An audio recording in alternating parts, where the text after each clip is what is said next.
வாழ்க்கை பரமபத கட்டத்தை விடவும் புதிரானது.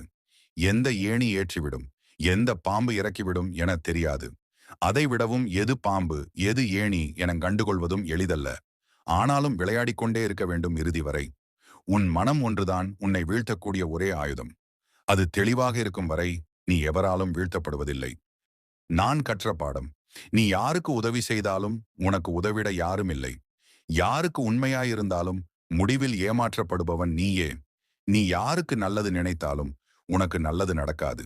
நீ நன்றியில்லாத மனிதர்களிடத்தில் நன்றியை எதிர்பார்க்காதே. நீ உனக்காக இரு. நீ நீயாக இரு. நம் கோபத்தை தூண்டி நம்மை பேச வைத்து நம்மையே குற்றவாளியாக்கும் பிரியமானவர்களுக்கு மௌனத்தை பரிசாக்குவதே சிறந்த வழி. அமைதியாக விலகுவது 1000 வார்த்தைகளுக்கு சமம். அடைவதற்கு ஆசைப்படுகிறவன் நிச்சயம் இழப்பதற்கும் தயாராக இருக்க வேண்டும். மகிழ்ச்சி வேண்டும் என்றால் பணம் சார்ந்ததாக இருக்கலாம். ஆனால் நிம்மதி என்பது மனம் சார்ந்தது.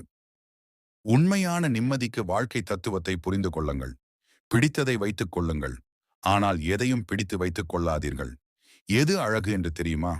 எதுவெல்லாம் மனதிற்கு ஆறுதல் அளிக்கிறதோ அதுவெல்லாம் அழகே. துணியாதவரை வாழ்க்கை பயங்காட்டும். துணிந்து பார், வாழ்க்கை வழிகாட்டும். விரும்பியது முளைக்காது. விதைத்ததே முளைக்கும். விதைத்து கொண்டே இரு. முளைத்தால் மரமாகும். இல்லையேல் அதுவே உரமாகும். பிடித்த காரணத்திற்கென பிடித்தே வைக்க வேண்டுமென கட்டாயங்கள் ஏதும் இல்லை. மெல்ல பறக்க விடு. உனக்கானது உன்னிடம் நிச்சயம் வந்து சேரும். வேண்டாம் என்று விலகிய மனமும் ஒரு நாள் இளகி போகும். வேண்டும் என்று பழகிய மனமும் ஒரு நாள் விலகி போகும்.